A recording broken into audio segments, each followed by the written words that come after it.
इस वीडियो में हम फाइनेंशियली फ्री होने के लिए 30 एसेट्स के बारे में जानेंगे। इनमें से कुछ एसेट्स आइडियाज वॉरेन बफे की बचपन की बुक 1000 वेज टू मेक $1000 से बताए गए हैं और कुछ आइडियाज वो हैं जो मेरे फ्रेंड या किसी नोन ने एग्जीक्यूट करे हैं। तो आई होप इस वीडियो को सुनने के बाद बहुत से आइडियाज आपके ब्रेन में आएंगे। So let's start my dear brothers and sisters. सबसे पहले जो लोग नहीं समझते तो फाइनेंशियली फ्री होने का मतलब ये है कि हमें इतना पैसा हर महीने मिलता रहे जिससे हमें अपनी बेसिक नेसेसिटी के बारे में ना सोचना पड़े। तो बेसिकली फाइनेंशियली फ्रीडम अचीव करने के दो तरीके हैं। 1, इतना कैश सेव कर लो कि हमें उससे पूरी जिंदगी पैसा मिलता रहे और ये अप्रोक्सीमेटली आता है 25 टाइम्स हमारी एनुअल इनकम के। यानी अगर हर महीने आपको 1 लाख रुपए चाहिए तो साल के हुए 12 लाख और उसका 25 टाइम्स हुआ 3 करोड़। अगर हमें हर महीने के 50,000 चाहिए तो साल का हुआ 6 लाख और 12 महीने के हुए 1.5 करोड़। यानी बहुत से लोगों के अकॉर्डिंग ये एक ऐसा नंबर है जिसे सेव करने के बाद हम फाइनेंशियली फ्री हो सकते हैं। सेकंड तरीका है इतने पेपर एसेट्स जैसे कि डिविडेंड पेइंग शेयर्स एक्सेट्रा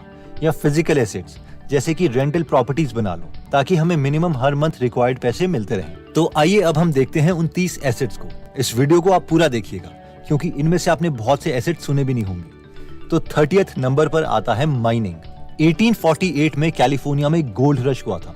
सबको लग रहा था कैलिफोर्निया की जमीनों में बहुत सोना है, इसलिए 3 लाख लोग वहां पहुंच गए। माइनिंग के दौरान सोना तो बहुत कम लोगों को मिला, लेकिन कुछ ऐसे लोग थे जिन्होंने कोई रिस्क नहीं लिया और उन्होंने बहुत पैसे कमाए। और वो थे दुकानदार जो माइनिंग कर रहे लोगों को खुदाई के लिए सामान बेच रहे थे, जीन्स वगैरह बेच रहे थे। ऐसा ही कुछ रिसेंटली क्रिप्टो करेंसी के केस में हुआ है। कई लोग क्रिप्टो करेंसीज खरीद रहे थे, कुछ ने पैसे कमाए और कुछ ने पैसे नहीं कमाए, लेकिन कई लोगों ने क्रिप्टो करेंसीज की माइनिंग की। तो बेसिकली क्रिप्टो वर्ल्ड में माइनिंग का मतलब है एक कंप्यूटर को ऑन करके छोड़ दो, वो कुछ बिजली लेगा और अपनी प्रोसेसिंग पावर देगा, जिसके बदले हमें क्रिप्टो कॉइन्स मिलेंगे जिन्हें हम बेच सकते हैं। अगर हम बड़े स्केल की बात करें तो चाइना और अमेरिका में लोगों ने बहुत ही लार्ज स्केल में क्रिप्टो माइनिंग की और बिटकॉइन वगैरह के प्राइसेस बढ़ने पर उन्होंने बहुत पैसे अर्न किए।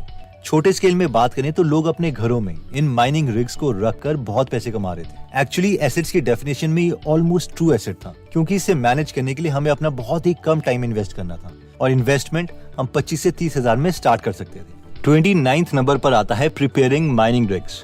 अब कई लोगों को ये भी रिस्की लग रहा था कि यार हम माइनिंग रिग घर में क्यों लगाएं, पता नहीं कल को बिटकॉइन या इथेरियम का प्राइस बढ़े या ना बढ़े। तो जो ज्यादा सेफ प्ले करना चाहते थे उन्होंने माइनिंग रिग्स खुद यूज करने के बजाय बेचना स्टार्ट कर दिया ताकि वो हमेशा प्रॉफिटेबल रहे। तो माइनिंग रिग्स बेसिकली आप मान सकते हैं कि एक तरह का सीपीयू का डब्बा है। 28th नंबर पर आता है माइनिंग कार्ड्स। क्रिप्टो माइनिंग में नेक्स्ट तरीके के लोग वो थे जो एक्चुअल में माइनिंग रिग्स भी नहीं बेच रहे थे बल्कि उसके अंदर के जो ग्राफिक कार्ड्स हैं, मदरबोर्ड्स हैं, वो बेच रहे थे और तभी इन कार्ड्स का ऑर्डर करते जब एक्चुअल में डिमांड होती। कई लोगों को बीच में इसमें नुकसान भी हुआ क्योंकि ऐसा लग रहा था कि गवर्नमेंट ऑफ इंडिया क्रिप्टो को बैन कर सकती है। 27th नंबर पर आता है रेंटिंग। तो हमारे एक नोन थे जो कि एक नॉर्मल सी जॉब में थे, लेकिन वो हर साल कुछ डिफरेंट करते थे जो बाकी उन्हीं के एज ग्रुप के लोग नहीं करते थे। हर साल वो थोड़े थोड़े पैसे इन्वेस्ट करके उन्होंने अपने रिटायरमेंट तक एक रेंटल प्रॉपर्टी क्रिएट कर दी थी जिसमें 10 से 12 यूनिट्स थे और सारे रेंट पर चढ़ चुके थे। यानी अब वो फाइनेंशियली फ्री थे। इतना ही नहीं, अगर वो चाहते तो उसी बिल्डिंग में और कमरे बनाकर और रेंटल इनकम जनरेट कर सकते थे। I hope you got the point. ये एक कॉमन एग्जाम्पल है लेकिन बहुत ही कम लोग इसे एग्जीक्यूट करते हैं क्योंकि एक थोड़ा स्लो मेथड है। अगर आप सोच रहे हैं कि मेरे पास इतने पैसे तो है नहीं कि मैं रेंटल प्रॉपर्टीज में लगाऊं, तो इसके लिए नेक्स्ट एसेट क्लास आपके लिए आती है और 26 नंबर पर है REIT।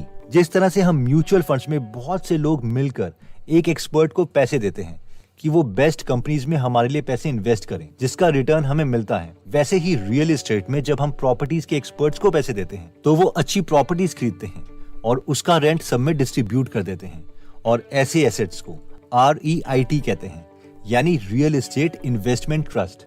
इसमें हमें रेंटल इनकम के साथ साथ अगर प्रॉपर्टी की एप्रिसिएशन भी होती है तो उसका बेनिफिट भी मिलता है। इंडिया में भी अभी कंपैरेटिवली ये न्यू कॉन्सेप्ट है, लेकिन embassy office park REIT, Mindspace business park REIT and Brookfield India real estate trust India की रियल एस्टेट इन्वेस्टमेंट ट्रस्ट हैं। 25th नंबर पर आता है डिजिटल कोर्स। अगर हमारे पास कोई भी स्किल है, investing, video editing, real estate, digital marketing, तो इसका डिजिटल कोर्स बनाकर हम ऑनलाइन सेल कर सकते हैं। बट इसके लिए हमें मार्केटिंग स्किल्स चाहिए होंगी या ऑडियंस जो हमारे पास पहले से ही है। मार्केटिंग स्किल्स के बारे में डिटेल में हम आगे डिस्कस करेंगे। 24th नंबर पर आता है डिविडेंड पेइंग स्टॉक्स। कई कंपनीज इतनी बड़ी हो जाती है कि उन्हें पता नहीं चलता कि वो अपना प्रॉफिट दोबारा से रीइन्वेस्ट कहां पर करें, इसलिए वो अपने प्रॉफिट का कुछ हिस्सा अपने शेयर होल्डर्स को दे देती है, जिसे डिविडेंड बोलते हैं। इसका फायदा इन्वेस्टर्स को ये होता है कि अगर कंपनी अच्छी चलती है तो उनके शेयर का प्राइस भी बढ़ेगा और साथ में डिविडेंड भी मिलता रहेगा। बजाज ऑटो, ITC, गेल ऐसी कंपनीज हैं जो डिविडेंड देती हैं। मगर इन कंपनीज के शेयर्स को खरीदना भी है या नहीं, ये कैसे पता चलेगा? तो अगर आप इस एसेट क्लास में इंटरेस्टेड हैं, तो आप द फैल्कन मेथड बुक को स्टडी कर सकते हैं।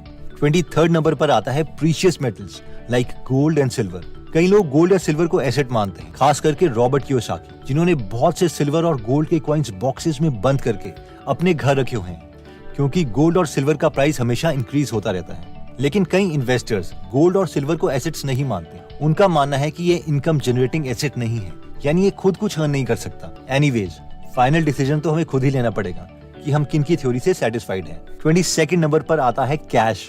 अगर हम इतना कैश सेव कर चुके हैं कि उससे आ रहा इंटरेस्ट ही हमें इतने पैसे दे सकता है कि हम फाइनेंशियली फ्री हो जाएं। इस इंटरेस्ट रेट को ऑप्टिमाइज करने के लिए लोग 12-12 साल के लिए इंडेक्स फंड्स में पैसे इन्वेस्ट कर देते हैं और हर 12 साल के बाद हाफ अमाउंट निकाल लेते हैं। इसके रिगार्डिंग एक डिटेल्ड वीडियो हम ऑलरेडी बना चुके हैं, जिसका लिंक हम डिस्क्रिप्शन में दे देंगे। 21st नंबर पर आता है ऑनलाइन ई बुक। ह्यू सी हावी एक अमेरिकन साइंस फिक्शन राइटर हैं, जिन्होंने बहुत ही famous science fiction series Silo लिखी थी। तो शुरू की बुक्स इन्होंने सेल्फ पब्लिश की थी Amazon Kindle में, जो कि ऑलमोस्ट फ्री है। और एक वक्त था जब इनकी हर महीने 20,000 से 30,000 कॉपीज बिक रही थी, जिसका मतलब है कि करीबन 1 करोड़ रुपए पर मंथ। बट मैंने देखा है इंडिया में बहुत मुश्किल है इस तरह की सक्सेस को रेप्लिकेट करना, क्योंकि बहुत ही कम लोग कंटेंट के लिए पैसे स्पेंड करते हैं। लेकिन अगर आप फॉरेन कंट्रीज के लिए कंटेंट लिख सकते हैं या फिर मार्केटिंग में अच्छे हैं, तो ये काम कर सकता है। 20th नंबर पर आता है रेंट योर कार। एक हमारे नोन है जो कि जॉब में है और उन्होंने अपनी एक एक्स्ट्रा कार को रेंट पर दे दिया था टूरिज्म के लिए, क्योंकि उनके कुछ फ्रेंड्स होटल्स में थे, जिससे उनकी कार की सारी इंस्टॉलमेंट्स पूरी हो गई और कार लोन खत्म होने के बाद भी उन्हें एक्स्ट्रा इनकम आती रही। इशू ये होता है कि हम एक एसेट बना के रुक जाते हैं, बल्कि रियल फाइनेंशियल नॉलेज वो है जब हम एसेट्स को लाइफ लॉन्ग बनाते रहते हैं। 19th नंबर पर आता है farming. Farming, specially mushroom farming, ऐसी चीजें हैं जिसमें काफी पोटेंशियल है, स्पेशली अगर आपके आसपास कोई मंडी है जहां मशरूम की डिमांड है। मेरे एक फ्रेंड एक बार अपने नोन की स्टोरी मुझे बता रहे थे कि किसी ने मशरूम फार्म खोला था और वहां लोग काम करते हैं जो बीच में से मशरूम निकाल लेते हैं, और वो उसके मालिक पर हंस रहा था कि मालिक कभी विजिट ही नहीं करता। लेकिन मेरे ओपिनियन में तो मालिक इंटेलिजेंट है, जिसने खुद के लिए एसेट बना लिया है और वो प्रॉफिटेबल भी है। थोड़े बहुत मशरूम बीच में गायब हो भी जाए तो किससे फर्क पड़ता है। एनीवेज, 18th नंबर पर आता है लैंड।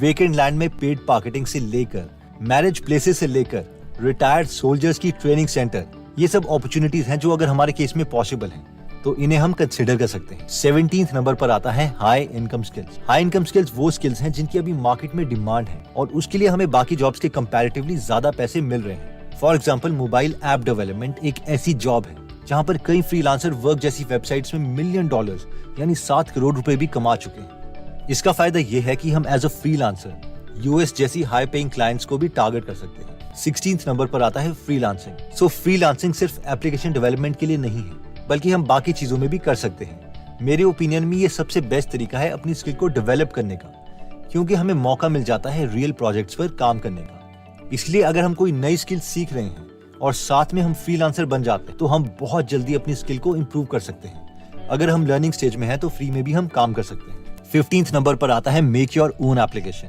अगर आप ऐप डेवलपमेंट में अच्छे हैं और आपके पास कोई इन्फ्लुएंसर फ्रेंड है या ऐसा इंसान है जो मार्केटिंग में अच्छा है, तो आप दोनों मिलकर पार्टनरशिप में कोई प्रोडक्ट बना सकते हैं और अगर ये सक्सेसफुल हो गया तो आप दोनों बहुत जल्दी फाइनेंशियली फ्री हो जाओगे। 14th नंबर पर आता है equipment. Automatic paper plate making machine, dona making machine, paper cup making machine, ऐसे इक्विपमेंट्स हैं जिनकी कॉस्ट 1 लाख रुपए के आसपास है, जो हमें काफी अमाउंट अर्न करके दे सकते हैं। अगेन प्रोवाइडेड इसमें हमारे पास ऑलरेडी कोई नोन होना चाहिए जो हमसे ये सब लेने के लिए पहले से तैयार हो, वरना इन्वेस्ट करने का फायदा नहीं है।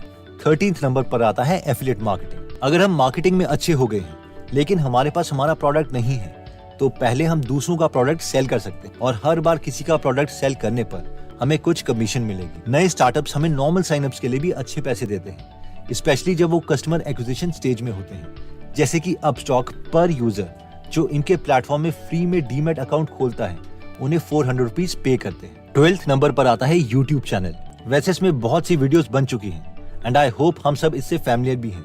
ये एक हाई इनकम स्किल है। अगर आपके पास ऑडियंस है तो वी कैन अर्न मनी और जल्दी हम फाइनेंशियली फ्री हो सकते हैं। मुझे इसके बारे में थोड़ी बहुत नॉलेज है, तो अगर आप इसमें इंटरेस्टेड हैं तो आप कमेंट कर सकते हैं ताकि मैं एक पूरा डिटेल्ड कोर्स बनाने की कोशिश करूं। 11th नंबर पर आता है रॉयल्टी। हमारे नेबर थे जो कि एक टीचर थे, तो उन्होंने अपने स्कूल स्टूडेंट्स की प्रैक्टिकल्स के लिए 1-2 बुक्स लिखी थी। अब ऑब्वियसली उनके स्कूल के स्टूडेंट्स तो उन्हीं की बुक्स खरीदेंगे जिनके लिए उन्हें बार बार कमीशन मिलती रही। I mean 10-15 साल तक कंटिन्यूअसली यही चलता रहा।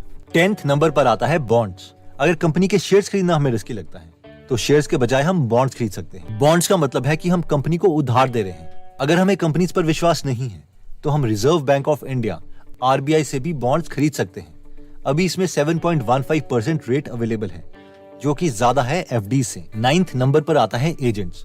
मेरे एक फ्रेंड है जो कि क्वालिटी इंजीनियर थे और उन्होंने अपनी वाइफ को LIC एजेंट बनवा दिया, और क्योंकि बीइंग अ क्वालिटी इंजीनियर उन्होंने काफी पॉलिसी सेल की। तो I hope you got the point कि हाई पेइंग जॉब वाले भी अर्न कर रहे हैं। जहां तक कमीशन की बात है तो LIC की वेबसाइट के अकॉर्डिंग अगर हम 2000 रुपए वाली 10 पॉलिसीज भी पर मंथ सेल करते हैं तो साल की हमारी कमीशन बनती है 10,08,000 रुपए।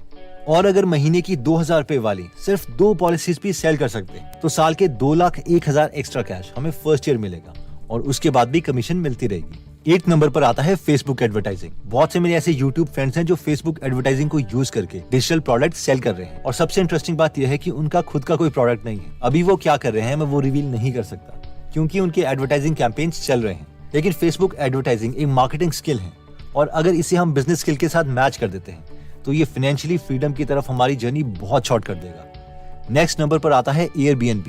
अगर हमारे पास कोई भी एक्स्ट्रा फ्लोर या वेकेशन होम अवेलेबल है जिसे हम यूज नहीं करते तो एक बेस्ट तरीका है कि हम उसे Airbnb में लिस्ट कर दें और उन्हें रेंट पर चढ़ा दें। जिन्हें नहीं पता, Airbnb एक एप्लीकेशन है जिसमें हम अपने घर का प्राइस और फोटोज लिस्ट कर सकते हैं और छोटी सी कमीशन के बदले टूरिस्ट उसमें रह सकते हैं। टूरिस्ट की आइडेंटिटी Airbnb से वेरीफाइड होती है। अगर हमारे घर में टूरिस्ट तोड़फोड़ करते भी हैं तो Airbnb 7 करोड़ तक का इंश्योरेंस हमें देता है। तो अगर आपका घर किसी ऐसी जगह पर है जहां पर टूरिस्ट आते हैं तो ये बेस्ट सोर्स ऑफ इनकम बन सकता है।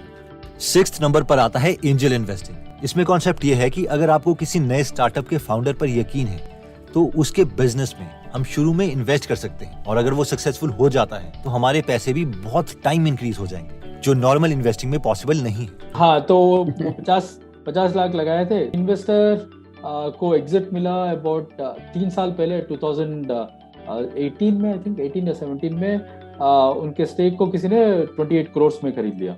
वैसे ये ऑप्शन हर किसी के लिए अवेलेबल नहीं है क्योंकि मैक्सिमम केसेस में इसके लिए हमें अक्रेडिटेड इन्वेस्टर होना पड़ता है। इंडियन गवर्नमेंट के अकॉर्डिंग जो ऑर्गेनाइजेशन सेबी से रेगुलेटेड नहीं है, अगर हम उन कंपनीज में इन्वेस्ट करना चाहते हैं तो हमारे पास कम से कम 5 करोड़ रुपए होने चाहिए लिक्विड फॉर्म में, और साल के ग्रॉस 50 लाख रुपए इन्वेस्ट होने चाहिए। अब आप सोच रहे होंगे कि अगर हमारे पास इतने पैसे होते तो हम तो पहले से ही फाइनेंशियली फ्री होते। And yes, you are right, but ये पॉइंट था तो आई थॉट कि मुझे शेयर करना चाहिए। 5th नंबर पर आता है business. This is one of the best and my favourite वे, क्योंकि शायद मैं खुद भी इसी तरफ इंक्लाइंड हूँ। तो अगर हम अपने किसी फ्रेंड या नोन के साथ मिलकर कोई स्टार्टअप खोलते हैं और वो सक्सेसफुल हो जाता है तो फाइनेंशियल फ्रीडम का अमाउंट कुछ ही सालों में अचीव हो सकता है। बिजनेसेस में मेरी एक रेकमेंडेशन रहेगी, एक कॉन्सेप्ट है फर्स्ट हु देन व्हाट, यानी पहले ये डिसाइड कर लो कि बिजनेस में साथ में कौन चाहिए और बाद में ये डिसाइड करो कि करना क्या है। क्योंकि ज्यादातर बिजनेसेस तभी फेल होते हैं क्योंकि फाउंडर्स के बीच में रिलेशनशिप ही स्ट्रेसफुल टाइम में खराब हो जाता है। 4th नंबर पर आता है index fund. Index fund is one of the easiest way financially free बनने का। इसमें सबसे अच्छी बात यह है कि हमारे पैसे ऑटोमेटिकली कटते रहेंगे अगर हम सिर्फ स्टार्ट करते हैं तो। लेकिन इसमें इशू ये आता है कि ज्यादा लोग इसमें इन्वेस्ट नहीं करते हैं क्योंकि उन्हें लगता है कि बहुत ज्यादा टाइम लगेगा, और एक्चुअल में लगता भी है 10, 20, इवन 30 साल तक। बट अगर हम वैसे भी किसी न किसी गोल के लिए लॉन्ग टर्म प्लानिंग कर भी रहे हैं तो हम इसे कंसिडर कर सकते हैं। 3rd नंबर पर आता है sell designed T-shirt online. Again, अगर आप फेसबुक एडवर्टाइजिंग में कंफर्टेबल हो या फिर आपका कोई नोन है जो FB एडवर्टाइजिंग में कंफर्टेबल है तो हम डिजाइन्ड टी-शर्ट सेल कर सकते हैं। अगर आप डिजाइन टी-शर्ट के बिजनेस में इंटरेस्टेड हैं तो बेस्ट वे यही रहेगा कि हम ऑलरेडी सक्सेसफुल लोगों के काम को पहले देख लें जो ऑलरेडी इस चीज में सक्सेसफुल हो जाते हैं। खुद के एक्सपेरिमेंट्स में टाइम वेस्ट ना करें। 2nd नंबर पर आता है मैनेजिंग अ BPO। BPO यानी बिजनेस प्रोसेस आउटसोर्सिंग। इसका मतलब है कि बड़े बिजनेसेस अपने कई कामों को आउटसोर्स कर देते हैं, यानी दूसरी एजेंसी से करवाते हैं, और हम वो एजेंसी बन सकते हैं। काम जैसे कि accounting, marketing, research, sales, customer service या कॉल सेंटर जैसे काम बिजनेसेस दूसरी एजेंसीज को दे देती हैं। बाय द वे, जिन लोगों को ये लग रहा होगा कि यार ये तो बड़ा बोरिंग काम है, तो क्रेड और फ्री चार्ज के फाउंडर बिलियनियर कुणाल शाह ने पहले BPO खोला हुआ था I've run a BPO before. और फाइनली फर्स्ट नंबर पर मोस्ट इंपॉर्टेंट एसेट आता है नॉलेज। वॉरेन बफेट का बहुत ही फेमस कोट है, the most important investment you can make is in yourself. In short, हमने जो इनमें सारे एसेट्स डिस्कस किए हैं उन्हें एक्चुअल में एग्जीक्यूट करने के लिए टाइम और नॉलेज चाहिए। सबसे शॉर्टेस्ट वे नॉलेज गेन करने का